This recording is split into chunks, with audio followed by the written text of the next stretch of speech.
बहुत समय पहले की बात है। एक साधु अपनी पत्नी के साथ नदी के तट पर रहता था। उन दोनों की कोई संतान नहीं थी। उनकी बड़ी इच्छा थी कि कम से कम एक संतान उनके यहाँ जरूर हो। एक दिन साधु जब तपस्या में लीन था, तभी एक चील ने अपने पंजे में फंसी एक चूहिया उसके ऊपर गिरा दी। साधु ने उस चूहिया को घर ले जाने का निश्चय किया, लेकिन उससे पहले उसने उसे एक लड़की में बदल दिया। उस लड़की को देखकर साधु की पत्नी ने पूछा, कौन है ये? इसे कहाँ से लाए हो? साधु ने पत्नी को पूरी बात बताई। उसकी पत्नी बहुत प्रसन्न हुई और वो बोली, तुमने उसे जीवन दिया है, इसलिए तुम ही उसके पिता हुए। इस तरह मैं भी उसकी माँ हुई। हमारे यहाँ कोई संतान नहीं थी, इसलिए भगवान ने इसे हमारे पास भेजा है।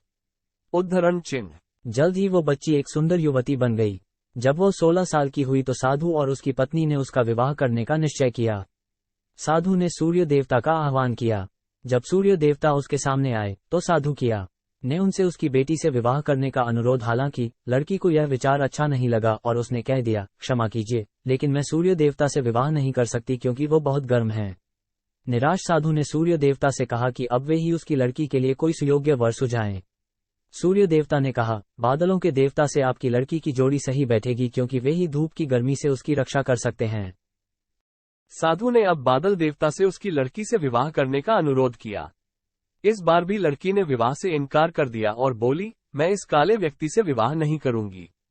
इसके अलावा बादलों की गरज से मुझे डर भी लगता है। साधु फिर से उदास हो गया और उसने बादल देवता से अनुरोध किया कि वे ही कोई सुयोग्य वर सुझाएं। बादल देवता ने कहा, पवन देवता के साथ इसकी जोड़ी अच्छी रहेगी क्योंकि वे आसानी से मुझे उड़ा सकते हैं। साधु ने अब पवन देवता से विवाह का अनुरोध किया। इस बार भी लड़की ने विवाह से इनकार कर दिया और बोली, मैं ऐसे अस्थिर व्यक्ति से विवाह नहीं कर सकती जो हर समय यहाँ वहां उड़ता रहता हो। साधु काफी परेशान हो गया। साधु ने पवन देवता से ही कोई सुयोग्य वर सुझाने को कहा। पवन देव ने जवाब दिया, पर्वतों के राजा बहुत मजबूत और स्थिर हैं। वे बहती हुई हवा को भी आसानी से रोक सकते हैं। उनसे आपकी लड़की की जोड़ी सही बैठेगी। उद्धरण चिन्ह। साधु अब पर्वतराज के पास गया और उससे उसकी लड़की के साथ विवाह करने का अनुरोध किया। हालांकि इस बार भी लड़की ने विवाह करने से इनकार कर दिया और कहा, मैं ऐसे किसी व्यक्ति से विवाह नहीं कर सकती जो इतना कठोर और ठंडा हो।